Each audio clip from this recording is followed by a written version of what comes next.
São 2h17, estamos de volta com o Gazeta Entrevista. O assunto agora, mais uma vez, nós vamos debater aqui um assunto que, na verdade, faz parte de uma agenda nacional. Mas, então, nós fazemos parte dela também, não é mesmo?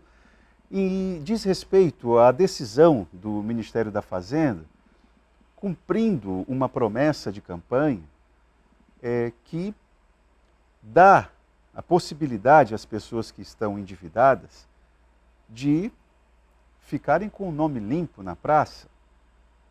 O que foi anunciado ontem diz respeito a dívidas de até R$5.000 e tem um público muito especial, que são pessoas que estão devendo até R$100. Mas Itaã, R$100 porque às vezes fornecedora de gás, quem fornece telefone, e a pessoa vai ficando negativada. Então, o governo pensou uma forma de também contemplar especificamente esse grupo, não é? Que deve até R$100. E segundo o que foi divulgado, nesse grupo, por exemplo, tem 1,5 milhão de pessoas. 1,5 milhão de pessoas com o nome negativado na praça porque tem uma dívida de menos de R$100. Não é brincadeira. Do ponto de vista da economia, digamos que nós estamos muito mal na geração de renda, parceiro. A renda tá feio o negócio. Professor Carlos Franco, professor da Faculdade de Economia, me ajude a entender essa decisão do governo. Primeiro, eu queria, em linhas gerais, assim, de uma maneira muito geralzona mesmo, e depois a gente vai pontuando. Foi um acerto? Com certeza. É um grande acerto. Esse problema do endividamento da população brasileira não é uma coisa recente, é algo que já vem há bastante tempo e já deveria ter sido feito algo por parte do governo para evitar isso, né? Porque boa parte desse endividamento, ou seja, o governo está estimando, e o Serasa tem uma estatística mostrando que aproximadamente 70 milhões de brasileiros estão inadimplentes no mês de fevereiro agora de 2023. Então é um número absurdo, né? E a maior parte dessas pessoas, e por isso que o governo lança aí nessa faixa de R$5.000, são dívidas de até R$5.000. O perfil desse endividado é dívida média de até R$5.000 e ganhando aproximadamente até 2 salários mínimos. Até 2 salários mínimos, né? Isso. Agora, só para fazer justiça, então, vamos raciocinar que nós estejamos na campanha. O candidato que primeiro veio com a fala a respeito dessa política específica para retirar o nome das pessoas do Serasa e dessas instituições que colocam o cidadão assim, numa situação bem complicada no mercado, foi o Ciro Gomes, né? O Ciro Gomes que veio primeiro com isso e depois o Lula, no segundo turno, absorveu essa ideia. Exato, porque como eu te falei, é um problema que é conhecido já há muito tempo, bem antes da pandemia já se discutia que o nível de endividamento e o nível de inadimplência do brasileiro era muito alto. E a pandemia ela agravou esse cenário, porque a inflação cresceu, né? A gente pega 2020, a inflação foi 5%, 2021 foi 10%, e agora 2022 também na faixa dos 6%, ou seja, a gente tem aí 20% do poder de compra da população corroído em apenas no espaço de 3 anos, né? Então as pessoas não estão se endividando para investir, ou para comprar carro, ou mesmo para comprar uma geladeira. Elas estão se endividando para rolar dívidas ou mesmo para tentar ajustar, cobrir o salário que não cabe mais no mês há muito tempo, né? Olha, eu vou aproveitar, que inclusive nós conversamos sobre o seu livro aqui, a última conversa que tivemos aqui foi sobre o seu livro, O Ego e o Dinheiro. Queria saber o seguinte: o que a pessoa que está nos assistindo, que vai entrar nessa plataforma do Desenrola, que é o nome do programa, ele vai renegociar a dívida dele. Renegociada a minha dívida, quais são os pecados que eu não posso cometer a partir dessa nova situação? O principal deles é esse do endividamento para o consumo, né? E dívidas, por exemplo, com cartão de crédito, algumas dívidas que deveriam ser evitadas. No entanto, a gente tem uma facilidade muito grande, né? O crédito ele vem sendo facilitado já há muito tempo no Brasil. Você pega aí há 30 anos atrás, para o sujeito ter um cartão de crédito era uma burocracia terrível. Hoje o cara vende um cartão de crédito por telefone. É extremamente fácil acessar o crédito, né? E o brasileiro ele não está preparado para isso, né? Nós convivemos muito tempo com períodos de inflação muito alta. Eu costumo dizer que nós estamos aí desde a implantação do real, já a partir da década de 90, que o brasileiro começou a aprender a conviver com o crédito, né?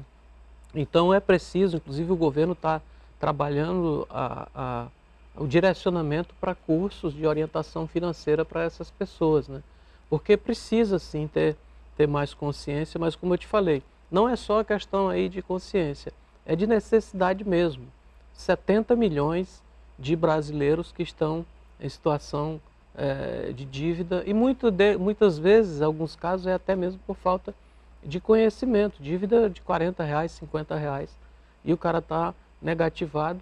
E é uma situação que esse programa ele é bom para o governo, ele é bom para a população e é bom para o empresariado, porque o empresário não quer a população inadimplente, né? Ele quer a população que possa ter acesso ao crédito, Capacidade de consumir, capacidade de consumir com crédito. O crédito ele é muito bom, ele é necessário, mas o crédito consciente, né? O crédito que possa ser pago, né? Então, você tem aí o governo com estimativa de atender de 33 até 70 milhões, né? Eu acredito que 70 milhões não chegue não, mas pelo menos uns 40, 50 milhões de brasileiros vão entrar novamente no mercado de consumo, vão poder consumir e pagar no médio e até no longo prazo. Essa ideia do crédito fácil é uma ideia realmente forte e perigosa, porque quanto mais fácil o crédito, mais caro é o dinheiro, né, para poder pagar, né, professor?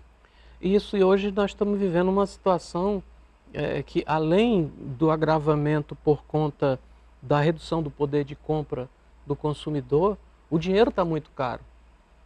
Em janeiro, no início da pandemia, a taxa Selic, a taxa de juros básica da economia do governo, ela estava menos de 3%, hoje está batendo 14%, quase 14%.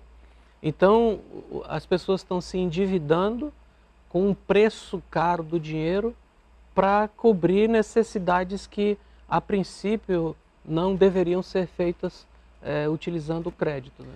Isso é tão sério. Eu vou aqui lembrar uma conversa que tive recentemente com o Padre Máximo, que desenvolve um trabalho lá na Cidade do Povo.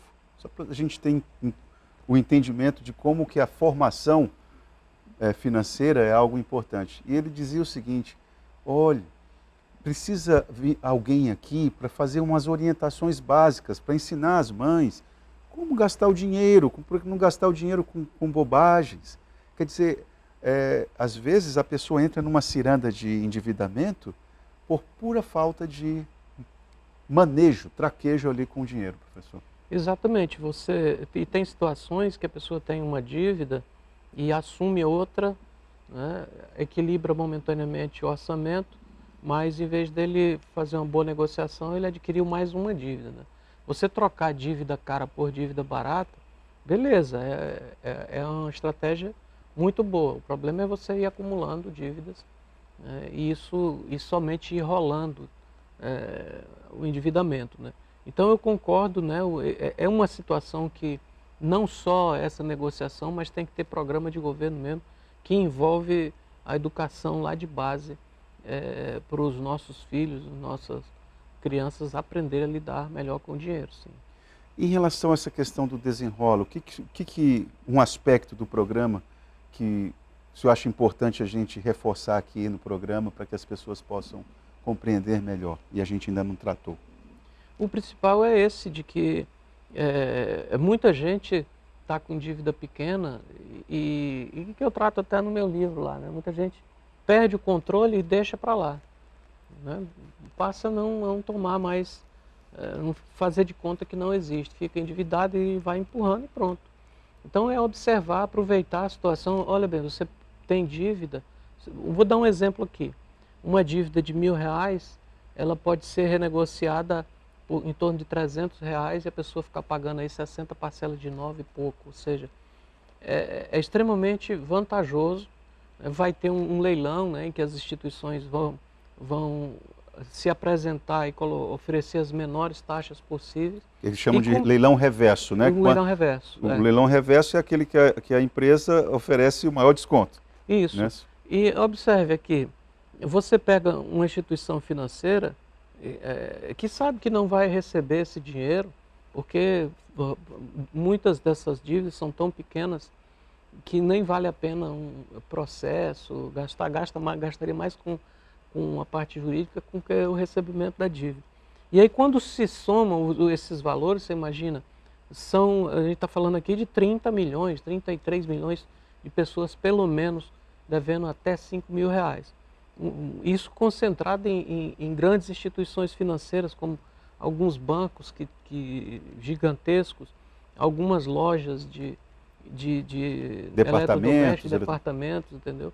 Que tem grandes volumes de pequenas dívidas. Então, para essas empresas é extremamente vantajoso receber uma parte desse dinheiro e, além do mais, vai ter um fundo garantidor aí de aproximadamente 10 bilhões.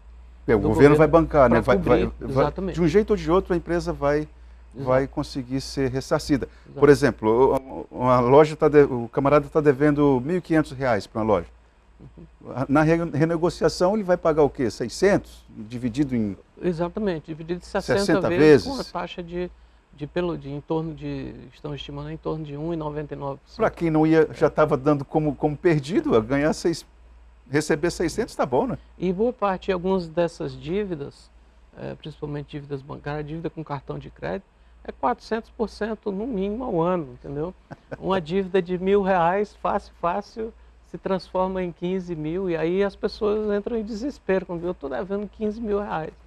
Então, acerto. A possibilidade dela ver que uma dívida que parecia impagável agora pode ser paga de uma forma que se encaixa perfeitamente no orçamento, sem sombra de dúvida, é um acerto. A nossa vigilância é para que a ciranda do endividamento não se renove. Exatamente. Né, então, e outra coisa, nós estamos fechando, estamos entrando na metade do ano, e a gente não teve nada assim que desse uma grande fortalecida no impacto na economia. Então, você vai ter mais consumidores, a possibilidade aí de melhoria no consumo, que seria muito bom para a economia como um todo. Né? Professor, nosso tempo acabou, eu queria agradecer a sua participação aqui e contar com ela em outros eventos, em outros momentos. Eu que agradeço mais uma vez e me coloco à disposição, é sempre um prazer estar aqui. E a gente ainda está devendo uma nova conversa sobre o ego e o dinheiro. Essa eu estou em dívida com o senhor. Lembrando que o terceiro bloco do programa é sempre o oferecimento da Verágua, a água mineral dos acrianos. Nós voltamos amanhã.